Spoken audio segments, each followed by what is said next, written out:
सेना को और मजबूत करिए। जय जवान जय किसान का नारा हमारे लाल बहादुर शास्त्री जी ने लगाया था। ऐसे महान नेता सरदार पटेल जैसे लोग जिनकी हत्या हो गई। अग्निवीर वो योजना है जिसको भारतीय सेना ने ही प्रस्तुत किया सरकार के सामने, रक्षा मंत्रालय के सामने जब प्रस्तुत किया गया तो उन्होंने उसको एक्सेप्ट किया। और ये 70 सालों से मतलब 40 साल के आसपास की कार्यकाल में कांग्रेस की सरकार में ये बार बार जाता था प्रपोजल। और एक फ्रंट की लड़ाई हमारे देश में खुद है, जो थूक जिहाद, लव जिहाद, आतंक जिहाद, जो बम फटने का काम ऐसे करते रहते हैं। किससे वो सुरक्षा की बात कर रहे हैं जिन्होंने पूरे सुरक्षा के मामले में घोटाला किया। जीप घोटाला किसने किया, रक्षा सौदाले में घोटाला किसने किया। तो मैं उनको बुलाया गया, उनसे बोला गया, पूछा गया कि विश्व की नीति क्या होनी चाहिए। तो उन्होंने सबसे पहले यही नारा लगाया था, उन्होंने कहा जय जवान जय किसान। वो बहुत कम शब्दों में बहुत बड़ी बात कह देते थे। कि अखिलेश यादव चोर, राहुल गांधी चोर, सोनिया गांधी चोर, ये सारे के सारे भ्रष्टाचार है जो जमानत पे घूम रहे। तुम्हारा नाम क्या है? हम तो एडवोकेट सुशील दुबे लिखते हैं। हाँ। हम भी देखिए, सुशील को सलीम क्यों नहीं करते हो? अरे देखिए सलीम वाली बात नहीं है, जो जिस धर्म कर लो में ना, है, अगर वहाँ बोल रहे हो तो वहाँ सुशील को सलीम कर लो। जिस धर्म में है वो रहे। एक ऐसा समाज है, एक ऐसा समाज है जो देश में सबसे बड़ा जिहाद ये फैला रहा है कि जब श्री राम का नारा नहीं लगाता, श्री राम को नहीं मानता, वंदे मातरम को नहीं मानता, वंदे मातरम का नारा लगाने से परहेज करता है, श्याम को नहीं मानता, तो उनके नाम की दुकान खोलने की क्या जरूरत है। क्या अब्दुल के हाथ का खाने का बिल्कुल बड़ा अच्छा लगता है। हम कह रहे हैं हम अब्दुल का विरोध नहीं कर रहे, पर स्वतंत्रता का अधिकार हमारा भी है। हमें जानने का ये अधिकार है कि हम किसके कौन बना रहा है और किसकी दुकान है। नमस्कार, बहुत बहुत स्वागत है आपका हमारे चैनल पर। देश की राजनीति में लगातार उतार चढ़ाव लगे हुए हैं। चाहे उत्तर प्रदेश में कांवड़ यात्रा को लेकर जिस तरीके से योगी सरकार कानून लाती है उस पर सुप्रीम कोर्ट का स्टे लगना हो, या फिर आज कारगिल दिवस पर प्रधानमंत्री मोदी का एक बार फिर कांग्रेस पर हमलावर होना। अब जनता कैसे देख रही है इन सारी चीज़ों, क्योंकि अग्निवीर को लेकर प्रधानमंत्री ने लगातार कांग्रेस पार्टी को घेरा है और उन पर कई संगीन आरोप भी लगाए हैं। हमारे साथ कुछ लोग जुड़े हैं, पूछ लेते हैं इन सारी चीज़ों को वो कैसे देख लेते हैं। अग्निवीर को लेकर बात चल रही है। आज फिर प्रधानमंत्री ने कारगिल दिवस पर, कारगिल विजय दिवस पर कांग्रेस पार्टी पर जमकर निशाना साधा। कह रहे हैं झूठ फैला रहे हैं अग्निवीर को लेके, हम देश की सेना को रिफॉर्म करना चाह रहे हैं और वो देश में सिर्फ झूठ फैलाना चाह रहे हैं। कैसे देखते हैं सर? देखिए बहुत झूठ फैलाया गया। डिफेंस एक्ट बना हुआ है और डॉक्टर भीमराव अम्बेडकर जो हमारे इतने बड़े ज्ञानी लोग थे, उन्होंने सब डिफेंस एक्ट बनाया है। राजनीति कर रहे हैं सेना के ऊपर। सेना का दर्जा बड़ा है, हमारे सैनिकों को शहीद का दर्जा दो, अग्निवीर को शहीद का दर्जा नहीं दे रहे। अभी देखिए लिस्ट आई और कह रहे हैं अग्निवीर की फाइल पीएमओ ऑफिस कैसे चली गई, किसके पूछने से चली गई, ये रिपोर्ट कैसे बाहर आ गई। भाई डिफेंस का मैटर है, डिफेंस मिनिस्ट्री में होना चाहिए। सेना को और मजबूत करिए। जय जवान जय किसान का नारा हमारे लाल बहादुर शास्त्री जी ने लगाया था। ऐसे महान नेता सरदार पटेल जैसे लोग जिनकी हत्या हो गई, भारत के साथ षड्यंत्र है। ऐसे लोगों की तो वीवीआईपीस, आईएएस पीसीएस कोई भी हो, इनके जो लोग भारत को कुछ देना चाहते हैं, बुद्धिजीवी लोग, पढ़े लिखे लोग, जिनका तार्किक है विषय, वह देखिए विषय में चर्चा करना। कौन है बुद्धिजीवी? मोदी जी तो तुम्हें लगते नहीं, तो कौन है बुद्धिजीवी जो देश चलाएगा अच्छे से? मोदी जी ठीक है, मोदी जी का कार्यकाल 10 साल ठीक था, हम मानते हैं, चलिए अच्छा था, सब कुछ बढ़िया था। लेकिन आप अग्निवीर देखिए, डिफेंस का मुद्दा है, डिफेंस की दीवारों में तय होना चाहिए और उसमें ठीक है प्रधानमंत्री का हस्ताक्षर, विपक्ष को ही बुला लो। और विपक्ष ने तंज कसा कि हम अग्निवीर खत्म कर देंगे, अच्छी बात है। आज सेना को आप मजबूत करिए। किसानों एमएसपी पे बताइए, इतना बड़ा आंदोलन हो गया, 750 किसान मर गया। किसान को 1 करोड़ रुपए दीजिए, है ना। किसान हमारा शहीद होता है, चाहे वो खेत पे शहीद हो जाए, चाहे वो बॉर्डर पे शहीद हो जाए। जय जवान जय किसान जय मजदूर। हम काउंटर लेंगे। इनका कहने का मतलब यही है कि चाहे सेना हो चाहे हमारे किसान हो, मोदी सरकार में दोनों ही परेशान है। नहीं, इतना रोना भी नहीं चाहिए जिस तरीके से इन्होंने बस रोना स्टार्ट किया। पहले अग्निवीर पे, फिर उसके बाद किसानों पे पहुंचे, उसके बाद गांव तक पहुंचे। सारे झूठ के नैरेटिव 90 मिनट के वीडियो में से निकाल के पूरा यहाँ पर बोल दिया। परोसने का काम इनका अच्छा था पर पसंद नहीं आया। जनता को पसंद इसलिए नहीं आएगा कारण अग्निवीर पे इन्हें चर्चा कर रहे हैं। अग्निवीर वो योजना है जिसको भारतीय सेना ने ही प्रस्तुत किया सरकार के सामने, रक्षा मंत्रालय के सामने जब प्रस्तुत किया गया तो उन्होंने उसको एक्सेप्ट किया। और ये 70 सालों से मतलब 40 साल के आसपास की कार्यकाल में कांग्रेस की सरकार में ये बार बार जाता था प्रपोजल और कांग्रेस बार बार रिजेक्ट कर देती थी। क्यों? कारण ये था कि अगर अग्निवीर योजना बनेगी तो इस देश में गृह युद्ध की स्थिति में इस देश को संभालने के लिए जो कांग्रेस चाहती थी कि ना संभले, उसको वो नहीं करना चाहती थी। नरेंद्र मोदी अग्निवीर योजना इसलिए लाना चाहते हैं कि इस देश में अगर गृह युद्ध स्थिति होती, क्योंकि हम 2.5 फ्रंट की लड़ाई में आज भी फंसे हुए हैं। 1.5 फ्रंट की जो लड़ाई है वो हमारी बाहर पड़ोसी देशियों से, और 1 फ्रंट की लड़ाई हमारे देश में खुद है, जो थूक जिहाद, लव जिहाद, आतंक जिहाद, जो बम फटने का काम ऐसे करते रहते हैं। ठीक है, आप एक हैरानी की बात ये सोचिए, इन्होंने दूसरा नैरेटिव दिया कि 750 किसान लोग मर गए, उनको 1-1 करोड़ रुपए देना चाहिए। वो कौन सा डेटा है जहाँ पर 750 किसान लोग मरे? ठीक है, 750 किसान छोड़िए, वहां पर किसी भी किसान की मौत नहीं हुई है। ये पूरा नैरेटिव चला रहे हैं। दूसरा ये कह रहे हैं गांव तक कि किसान, अरे गांव के लोग गरीब हैं, भूखे हैं, कुछ हो नहीं रहा। अब इनको कौन बताए कि गांव की खेती से पूरा शहर पल रहा है।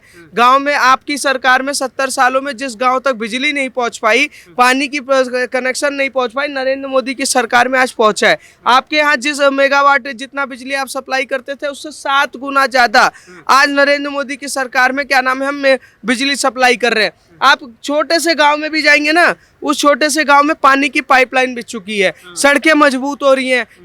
और सबसे बड़ी बात सुरक्षा का सवाल है। किससे वो सुरक्षा की बात कर रहे हैं जिन्होंने पूरे सुरक्षा के मामले में घोटाला किया। जीप घोटाला किसने किया? रक्षा सौदाले में घोटाला किसने किया?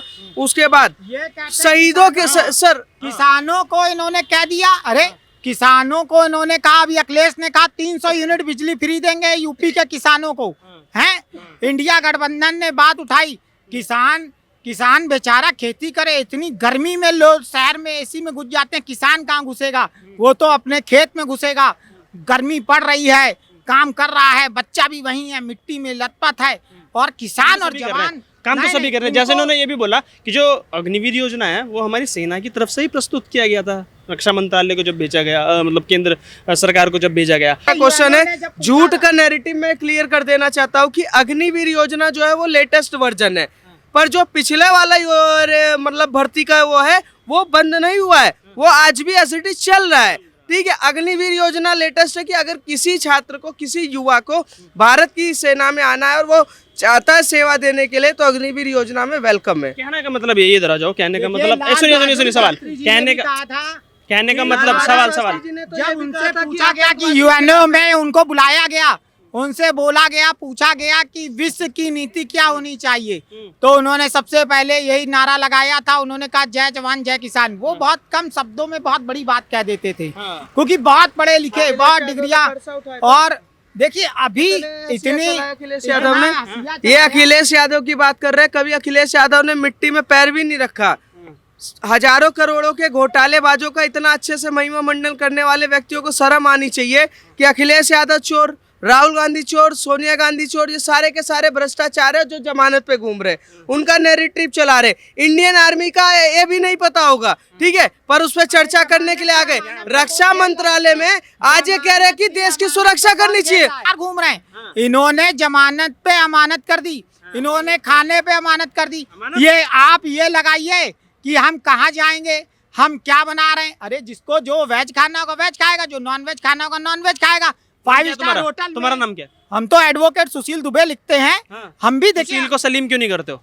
अरे देखिए सलीम वाली बात नहीं है, जो जिस धर्म कर लो ना, अगर वहाँ बोल रहे हो तो वहाँ सुशील को सलीम कर लो। जिस धर्म में है वो रहे। कोई जाता है तो अपनी मर्जी से जाता है, उसके देखिए हर व्यक्ति की स्वतंत्रता बहुत जरूरी है, लेकिन किसी पे भी तो जरूरी है। हाँ, आइडेंटिटी होनी चाहिए। सुशील हो तो सलीम थोड़ी ना बन जाओगे। तो सलीम कौन बनने जा रहा है? वकील हो आप, हम लोग, आप वकील हो। आप एक बताओ, इस देश में या किसी विश्व में अगर आप कोई आइडेंटिटी छुपा कर और किसी तरीके का व्यापार कर रहे हैं, वो अपराध है या नहीं है? आप वकील है, अपराध होता है, अपराध सिद्ध होता है, जस्टिफाई कर रहे हैं। एक बार बताइए, एक ऐसा समाज है जो देश में सबसे बड़ा जिहाद ये फैला रहा है कि जब श्री राम का नारा नहीं लगाता, श्री राम को नहीं मानता, वंदे मातरम को नहीं मानता, वंदे मातरम का नारा लगाने से परहेज करता है, श्याम को नहीं मानता, तो उनके नाम की दुकान खोलने की क्या जरूरत है? सलीम नाम है, अनमोल खोल रहा है, ठीक है, रहीम नाम है तो रामदेव के नाम पे दुकान खोल रहा है। ये क्या नैरेटिव चल रहा है? एक सेकंड, एजेंडा दूसरी, सुनिए एजेंडा ध्वस्त करने का काम, अगर मैं आपको बताता हूँ बिलबिलाए क्यों, नरेंद्र योगी आदित्यनाथ ने जब फरमान जारी किया ना तो वो फरमान जो हथौड़ा है ना वो सही जाके लगा, क्योंकि हिंदू मुस्लिम सिख ईसाई सबके लिए जारी हुआ, कोई नहीं बिलबिलाया। एक समाज इसलिए बिलबिलाया क्योंकि वो कर रहा था वो कांड जो देश के लिए खतरनाक था। रोटी में थूक के इनको खिलाओ अच्छा लगता है, दूध में थूक के इनको पिलाओ इनको अच्छा लगता है, नाली में फल सब्जी धुलवा के इनको खिलवाओ इनको अच्छा लगता है। क्यों? क्योंकि ये सेकुलरिज्म है। इनके अब्दुल के हाथ का खाने का बिल्कुल बड़ा अच्छा लगता है। हम कह रहे हैं हम अब्दुल का विरोध नहीं कर रहे, पर स्वतंत्रता का अधिकार हमारा भी है, हमें जानने का ये अधिकार है कि हम किसके यहाँ कौन बना रहा है और किसकी दुकान है, किसकी दुकान है। नैरेटिव नहीं चलेगा इस देश में, एजेंडा नहीं चलेगा। सीधा सीधा मैं एक बात बता देना चाहता हूँ सर, एक बात बता देना चाहता हूँ कि किसी हिंदू ने कभी अल्लाह के नाम पे, मोहम्मद के नाम पे, किसी के नाम पे दुकान नहीं खोला। क्या मजबूरी आ गई कि जो बुर्का के लिए लड़ जाते हैं सड़कों पे कि हमारे इस्लाम का क्या नाम है अधिकार है, हम बुर्का पहनेंगे, नमाज के लिए लड़ जाते, तो सुन लड़ जाते, तो ये नाम चुरा कर सर एक सेकंड, नाम चुरा कर झूठा नैरेटिव नहीं चलेगा इस देश में। खाद जिहाद ये चला रहे हैं और ये समर्थन कर रहे हैं क्योंकि इनको थूका हुआ बिरयानी पसंद है। वकील हो, आइडेंटिटी जरूरी है। अगर ऊपर नीलम लिखा है और नीचे वो सलीम बन गई या सलीम बन गया, अनमोल परिवर्तन कर लिया तो उसमें क्या करोगे भाई? धर्म परिवर्तन का हुआ, दुकान का नाम दूसरा है और वो क्यूआर पे दूसरा होता है। देखिए जितने भी कर रहे हैं उनके अकाउंट सीज हो रहे हैं, एक आइडेंटिटी रखनी पड़ेगी। ये तो देखिए भारत की सुरक्षा का मैटर, लेकिन भाजपा जिस तरीके से दिखाने लगती है, लोगों को बताने लगती है कि ये वेज बना रहा है, ये अरे क्या है, लोग जो खाएंगे, हम देखते हैं रात के 12 बजे बाद खाना नहीं मिलता है, दिल्ली बंद हो जाती है, ऑनलाइन ऑर्डर करो तो जोमेटो वाला आ रहा है, तो क्या वहाँ नहीं वेज और नॉन वेज बन रहा है? तुम किसकी बात करते हो? कौन क्या खाएगा? अरे खाने दो जिसको खा रहा है। खाने से समस्या नहीं है, नहीं खाने से समस्या नहीं, खाने से समस्या नहीं है, समस्या नाम से है, आइडेंटिटी से समस्या। जिसने भी छुपाया है वो भुगतेगा। योगी आदित्यनाथ वही तो फल दे रहे हैं कि गीता में जो लिखा हुआ है उसी हिसाब से, तो गीता के हिसाब से तो चला रहे हैं कि जब गीता का हाथ रख के कसम खा सकते हो तो उसी के हिसाब से चला रहे हैं। आप एक नैरेटिव के तहत यहाँ पर कह रहे हैं कि वो गलत है, जब वहां पर काम हो रहा है तो आप विरोध प्रदर्शन किस बात के लिए कर रहे हैं? नेता हो, नेता की तरह रहो। आप देश में किसी भी तरीके से देश की संस्कृति और देश के इतिहास के संग अगर छेड़छाड़ करोगे तो जनता बैठी हुई है यहाँ पर सनातनी, या तो सीधा कर देगी या तो गायब कर देगी। देखो सवाल ये है, किसी के खाने बनाने से क्या बन रहा है उससे समस्या नहीं है, समस्या किससे है? आइडेंटिटी से। अगर वही बोला ना सुप्रीम कोर्ट, अरे नहीं सुनिए सवाल, भ्रम चलाया जा रहा है। ये भ्रम कौन लोग चला रहे हैं? इंसानियत जिंदा रहनी चाहिए। धर्म हमारा जो है सबसे बड़ा धर्म, गांधी जी से जब पूछा गया, नहीं थूका, देखिए ये जो कर रहा है वो गलत कर रहा है, जो भी करता है। लेकिन कैमरे में, अब देखिए कैमरे में हम इसीलिए किचन को हमने ऑनलाइन कर दिया। हमने कहा जो भी किचन बना रहा है, कुछ बना रहा है, वो अपना IP एड्रेस देगा और उसके किचन में कैसे बनना, गंदगी है कि नहीं है, सब पता लगा। भाई हाइजीन का बहुत मैटर है, बीमारी की बात है। ये कानून जो है, एक सेकंड, ये जो कानून आया है, अरे नहीं, अगर ये कानून जो लाया है, जिसपे स्टे लगाया है, ये सिर्फ पर्टिकुलर एक ही वर्ग के लिए है या सबके लिए है? बस इतना बताओ, सिर्फ इतना बताओ। नहीं देखी जाती है हाइजीन, खाने में और कुछ नहीं देखा, बस अरेंजमेंट आपने कैसे बैठ के किया है और कैसे मतलब बाकायदा सब्जी धुल जाए, और क्या हाथ वही होते हैं, वही इंसान है। कोई हिंदू बन गया, कोई मुसलमान बन गया, बर्तन में मीट बनाया हो, लाखों करोड़ों कावड़िया जाते हैं, उसी बर्तन में मीट बनाया, क्या बना तू, ठीक है कुवड़, तो वो 70 साल पहले 370 था, आज हटा ना, 300 हटाया ना, सारे काम किए ना, उसी हिसाब से जो पहले नहीं हो सका वही काम कर रहे हैं। और देश में हिंदू मुसलमान का कोई नैरेटिव नहीं चल रहा है, ये जानबूझ के नैरेटिव चला रहे हैं कि ये चेक कराना चाह रहे हैं, ये कह रहे हैं कि मानवता का ध्यान रखिए। मानवता का ध्यान रखने का ठेका मैंने लिया हुआ है। जब 100 प्रजाति सांप की होती है तो क्या मैं सबको उठा के कटवा के चेक कराऊंगा कि ये जहरीला है कि नहीं जहरीला है? उसी तरीके से जब ऐसे चीजें हो रही है तो विरोध प्रदर्शन करने के लिए कौन से मौलाना है, कौन से मजहब के, कौन से वो है? और आइडेंटिटी, दूसरा आइडेंटिटी की बात की गई, आइडेंटिटी की बात की गई है, तो विरोध प्रदर्शन किस चीज के लिए है? ना हिंदू कर रहा है, ना मुसलमान कर रहा है, कोई नहीं कर रहा, तो विरोध ये नेता किस लिए कर रहे हैं?